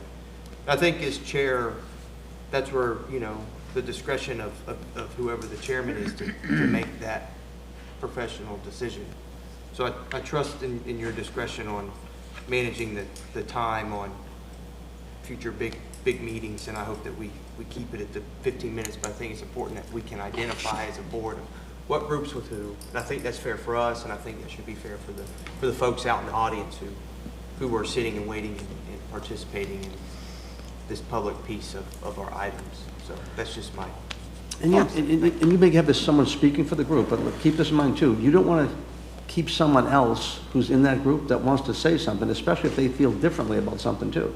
So it's like, you really don't want to stifle public comment. People are entitled to get their opinion. They may be in a group and go, but I think if I've got at least, if we go with the parameters of at least 4 people aren't going to speak, and so now you get 5 minutes with the speaker, that's easy to work with and it's easy to do and it's clear. And I think people will get it. Some of the ways in the past, and I've been that person on the other side with the stickers on. When I was going for the billboard ban, you may remember I put the table outside and got people to sign up and gave them stickers. So my husband said I had crossed the line and turned into an activist back then. Not that it was a bad line, but so I understand that. But I think there's 2 tools that I've seen work effectively, and one is to say everyone who is in agreement with what the lead speaker just said, whatever, please stand up. So then that gives someone the ability to show they're in solidarity and agree with that view. The other thing is to suggest that please, if you have something different to say, good. But if you're saying the same thing for an hour, it doesn't help you. It hurts you. So sometimes it's good to say, if you really want to speak, please speak on a different subject than has not already been said. And sometimes that helps you when you have 100 speakers lined up or whatever. You know what might be helpful? If we took, and maybe the county attorney can work with the administrator to devise something out, kind of like with public comment, we have some comments we make there. Maybe you can do that. So if someone's going to speak for a group, we've got a pat thing we can say, if you're going to speak to this group, and I know we've said it before, don't repeat the same thing. But maybe just get a little bit of verbiage like that we can read before that speaker speaks to kind of simplify it. So everybody knows in the room what's going on. That may be something we can do to incorporate. I had one more thing. Go ahead, Commissioner Starkey. And there's I'm sorry, the administrator wants to speak. If I could, Mr. Chair, just to add to this great conversation, Commissioner Oakley, I think Commissioner Waitman, you also hit on this, the value of time for both the board as well as our citizens as they come, especially when we have multiple public hearings. I think I've talked individually. I want to make sure that we provide some more efficiency in our public hearing process. So, typical order of operations, staff will come up, make a presentation, and then the applicant will come up and make a presentation. Sometimes we get very involved in the issues right off the bat with things before we even hear public comment. So I would simply just ask that the board ask staff and the applicant more clarifying questions on the information and the facts that are being presented, allow public comment to proceed.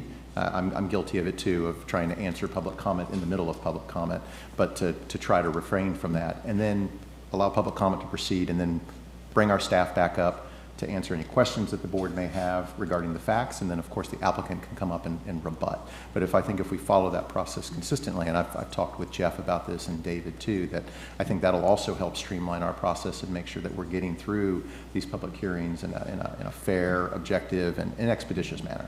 That's all. Okay, so I have one picture for you, but as they're loading it up, I'll tell you that house on Patriot Lane that had put all the stuff all the way into the road with the red cone, it has been cleaned up, not all the way, but that gentleman had a very sad thing happen in his life. Yeah, and he lost a 3-month-old child last year, and his life mentally took a turn for the worse. So we have, compassion for our citizens. So we went out there and we started cleaning up what was in the right-of-way. And the family came and started throwing everything that wasn't in the right-of-way into the right-of-way, which was great. So we got more stuff cleaned up because, even when you see this, people were very upset it took so long. But we can't just go and start taking people's property. So that looks a lot better. It's still not where maybe we want it, but we had a contractor come in, and we need to talk about this, an upcoming budget. So our budget for doing projects like this and hiring a contractor, $33,000 for the whole county. It's not enough. So here's what we're looking like today. That's a lot better. It is a lot better. I'm very nervous to know what's inside that house. But we are a lot better, and you know, you can't have a refrigerator outside like that. But he is also, I think, hopefully accepting some of our services for some mental health issues. But I want to really thank our staff that went out there. And I will tell you, it was code compliance, the county attorney's office, community services, public works, and the Pasco Sheriff's Office. Jessica Rodriguez in the CAO, Officer Michael Bierman and Pat Phillips in code compliance, Katie and Jenny, my assistants, and Janine Martin from Baycare Mobile Crisis Unit. So thank you. That was quite a scene. Lastly, on a good note, after 11 years in public office, we finally have a bathroom coming in at Starkey Trail and the Suncoast Trail. So otherwise you would have to ride all the way up to Hernando County to use a restroom. Cruise that park, what is it, Anderson Snow? So very, very happy that this is finally under construction. And it's not open yet, but soon we will have an official restroom. Thank you very much. All right, thank you, and good job on that project down the Holiday. Commissioner Bradford? Oh, he has nothing today. Nothing today? Okay. I'm going to skip the order just a little bit because we're at 10 minutes. You may want to say something. Okay. I'm lucky I can't even speak. Yeah. Okay. Thank you for being here. I want to touch on a couple of things real quick. One of them, I'm going to give you some good news, but it could be even better news by 1 o'clock. Last week, Adam Thomas, is that in there? Middle? Might have left? Okay. So Adam Thomas and I went up for Tourism Week to Tallahassee, and we met with Jessica Crawford, the Chief of Staff with Florida Wildlife Conservation Commission, to talk about scalloping. The data that we had showed us 2 out of the last 3 years we were better individually than Hernando and Citrus on our counts. And I'm trying to figure out, well, you got 4 years doing it, the last 2 of the last 3 years were better, we should be treated the same as they. So we met with them, their biologists, their environmental people, probably about half an hour, 45 minutes, talked it through. And I said, the data we shows we should be treated the same. Well, they said, we're using new data. The new data didn't make sense to me. It's like, you were using my square footage, et cetera. You just had 20 years worth of data you kept us from scalloping. We should be able to be treated the same. So I didn't get the full 60 days, but I did get a confirmation yesterday for 30 days of scalloping for Pasco County. We were talking about dates. So I thought, when does Hernando and Citrus start? They start July 1st. So I thought we should start the same day. This is something we can decide, so if we want to think about it, but I think we start July 1st, at least we know we're starting at the same time, do the same kickoff, everybody's fired up. If we end the end of July, so be it. But I will say that I actually asked them to go a little bit further to right before school starts or thereabouts by August 15th. Going back and forth, I thought I was going to get the answer yesterday at 4. I thought I was going to get it by 10 today. I was just got a text saying I'll know by 1 o'clock. So at the 1:30 meeting, I'll bring up the point. But right now, I do know we got 30 days of scalloping. Commissioner Rothman. Yeah. Just one thing, and thank you for doing that. That's great for our county, and our citizens have a little more time to do that. Hopefully, it doesn't harm our scallops during that time. Did they say anything about the scallops on up the coast from us to the north, like for Homosassa and Crystal River, where they've been down? Do they talk about cutting that back any, or they just continue letting it be that way? I did not get into that world. Yeah. I saw the citrus numbers are actually pretty good. I mean, they're looking pretty strong. We're really right on par with Hernando, though. So my argument was all about Hernando should be the same. We should be the same as them. So I didn't get into that world. They tried to focus. Are they doing that to Hernando? They can go a full month? Or? They can go 60 days still. Oh, really? Yeah. So it's a compromise, but it's a step forward that we can go forward. Oh, yes. But when I went to the 45 days, I didn't get an instant no. It was let's talk about it. So we talked a little bit, and then she's working it right now for us. So that helps. That gets you probably a couple more weekends, which Sure. would be very good. Yeah. So. Yeah. I think it's great, it'd be great news for us. So Adam, thank you for taking the trip. Adam was very helpful in there as well. He gave all the, he was able to spew out all the data we had going on. So Adam did a phenomenal job up there. Commissioner Waitman. So were you looking for a motion to change the start date to July 1? We don't have to. Let's see what happens with it, but either way, I've got the flexibility. If everybody sounds like July 1, then we can go with it, but let me see if I get 45 days or not, and we can go from there. But actually, let's do that. Does everyone like the start date for July 1? What's our start date right now? July 1st? What's our start date? July 21st is our start date this year. 21st. So we're going to make it later? Not early. No, we want to go earlier. July We're going 1st. to move it up We July started 1st. July July 1. 21st is your 10-day season right now. Oh, July 21st. Yes, ma'am. This way, we can promote it as the full month of July, and we Yeah. start July 1st. Oh, yeah. and Just want to make the sure rest I'm can here. That would Okay. be good. I'll make a motion Yeah, to make up the date to July 1st if everything comes back appropriate to change the I'll date. second Second. that. All right. All in favor, say aye. Aye. Any opposed? All right, there we go. Great news. Thank you. And thank you, Barbara, from the Tampa Times, for actually doing a great article that a lot of people have just saw about, heard about, and it helps. I want to talk just a little bit about a couple of things. Hey, you skipped me. No, I'm going to come back. I'm looking at the time, but I want to make that announcement to get it going. We'll come back after the board. Oh, For the one, I after gotta 1:30. leave at 5, so I won't be here for anything else. Okay. I think some others have to leave. Did you have at 5 something today, important? too. Okay. So let me talk about, I Nothing. want to talk about Hudson Beach. I want staff to go really work with Mike Malikos down at In the Gulf, and even Sam's, they all need help with parking. There's opportunities to go look at changing the lanes and do some shifting, maybe horizontal parking, maybe go down to 2 lanes instead of 1 lane, which would be easier to come in and out instead of worry about who's going to go right and left, if you're on the right lane, left lane.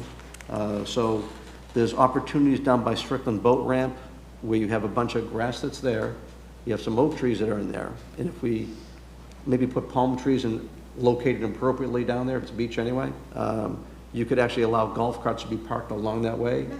And you've got golf cart parking around the area. It should help a lot. So I haven't heard anyone talk to Mike as yet, and I brought this up a little bit ago. So, Mike, do you need any more from me to go get just consensus from the board, or what do we need to do? No, I think the direction's clear. We can sit down and talk That's with them. good. It's no problem. Okay. And I do want to say, I reached out to Keith Wiley this morning. I've talked to several people, sometimes it might even be on Facebook. The Hudson Boat Ramp, the way they built it, it's said to be, it's a very shallow build. And by having a shallow build, when you're backing your boat in, you've got to go deeper into the water, which causes slippage, et cetera. When it was being built, there were some people that were commenting on it at the start. The contractor said, no, it's good the way it is. I know what I'm doing it for a long time. They built it the same way. We're still having some issues out there. Keith's going to work on some improvements, but after talking with a few boaters this past week and 2 weeks now, I'm convinced we need to go change that. And if there's a way to get this done before scallop season, so be it. Otherwise, we need to have someone probably out there monitoring as we go forward. But I want to try to get us to refocus that. And Mike, it may be somewhere they didn't build it the way they should have. If we can go look at that, it's now it's obviously a top priority. Terry Pitos, sent you a text earlier. Sunwest Park zoning, how are we coming with that? There was a rezoning of the park going till we can actually take the land out in front and along the side and actually do something with it compared to the way it was set up. Thought it was coming a little early this year, so. Yes, Nectarius Pitos Planning Development. From what I understand, the project is almost ready to be submitted to the County Attorney's Office for legal review, and once we have sufficient legal sufficiency on the project, we'll be setting up meetings to go through the final zoning actions. So by next meeting in Newport Richey, or what are you thinking? No, not to bring it forward to public hearing. We'd have to submit first for legal review. Okay. Once we identify our submittal to the County Attorney's Office, we'll have a better idea about which public hearing dates we can bring the project forward at. Okay. All righty. Well, it's a noon hour, so let's take a break till 1:30. We'll come back for public hearings. Okay. Thank you very much. He had something he wanted to say, and if he wants to say it before. All right.